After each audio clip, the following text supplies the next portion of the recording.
Hi, my name is Bruce Davidson. We're here today in Prague to make a small documentary on the Prague Fringe Festival. Some of my colleagues are performing in a production called The Pen and the Sword, also written by a friend of mine called Jeff Kellner. Later today, we'll take the camera and we'll go and interview these guys, try to get an understanding as to why they chose Prague. You can see it's such a beautiful city, and why they've decided to live here and produce plays and films in English. So that's it for now. We'll catch up with you later when we're around in the theatre.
Hi, so here we are outside Divadlo na Pradle, just getting ready to interview Mr. Kellner, ask him a few questions about how he thinks it's going for him here in Prague and why he chose this city to put on the premiere production of his play. Hello, this is Jeff Kellner. I am an American writer living in the Czech Republic. My play, The Pen and Sword, premiered here in Prague at the Prague Fringe Festival 2009 at Divadlo na Pradle. I've been in Prague 4 years with a half-year stint in England, interrupting that 4 years.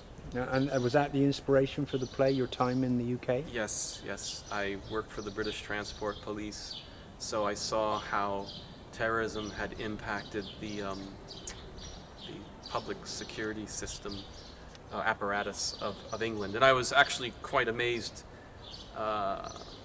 even though there were terrific concerns,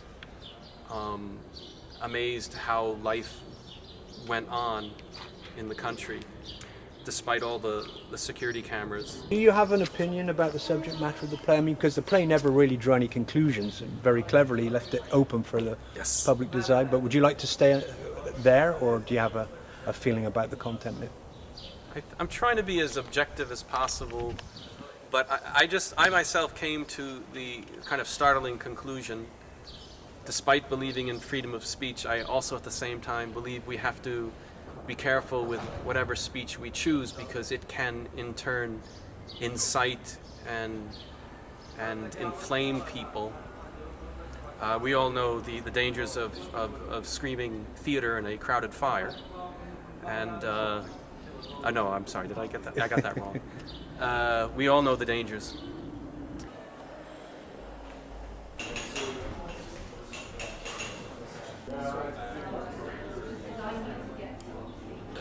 Peter Hosking, Australian actor, currently resident in Prague for about 18 months. How do you find it here in Prague, Pete? Very nice. Yeah? Quite a nice extended holiday. So I understand you're involved in the Pen and Sword production. What's your role in this? Jeff Kellner asked me to direct it, and I had this guy lined up to play the policeman, and he suddenly had a job in Israel, so I had to step in and do that myself. So it's actor-director, which is been an interesting challenge. Was your first time as a director? It's my first time as a director. How's it going?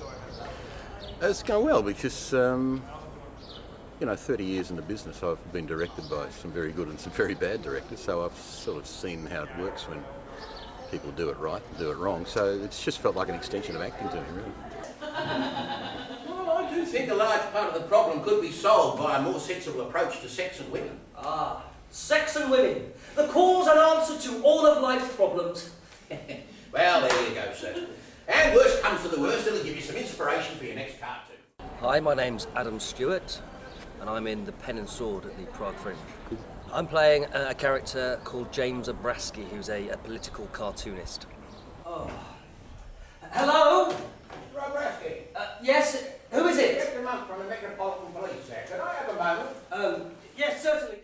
It's a really interesting play. It deals with religion and politics. The cartoonist that I play has a fatwa against him, and the play kind of goes through how he deals with that and how people that he knows in his life deal with that situation and what they think. And we never actually find out in the play what the result is, what he decides to do. Should he apologise for the cartoon? Should he continue to write the cartoon? And it goes through that journey, his sort of journey of what he decides to eventually do.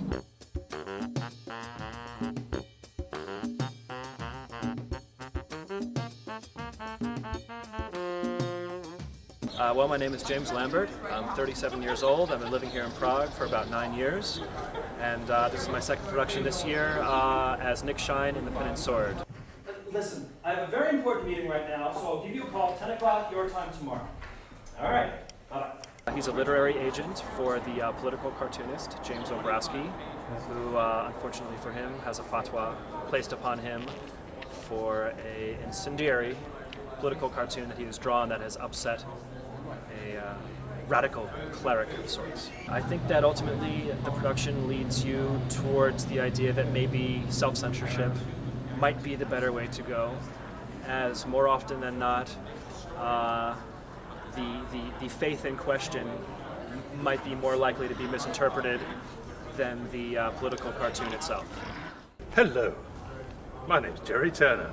I am playing the father of the main character, who is a Pole born in the north of England sometime after the war.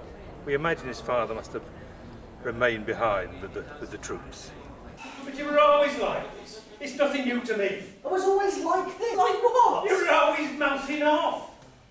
What I find is what it says interesting is about the difference between faith and religion. That faith and religion are often two different things. Faith is a private matter, and it's well presented here as something that can be misused as a religion and can give rise to violence. My name is Antares Falcon. I am native French. I've been in the Czech Republic for about 8 years now, and got into acting seriously acting 4 years ago. In this production I play the Roger part, which is a converted Islamist. You think I should withdraw the cartoon, don't you? Withdraw the cartoon and make an apology. As I said, I cannot make that decision for you. I think the play is pretty objective, actually very objective, because there is no mentioning of any kind of religion. It is only subjective. And for that reason, I took the part. Just say that after 7/7, for those of us of the darker persuasion, the honeymoon in England came to an end. I can imagine. For a time, I even had to shave my beard so that the angry stares on the street would decrease. When I carried my bag on the tube, everyone thought I'd bomb it. Did you? Sorry. First time acting in the Fringe and first time on stage.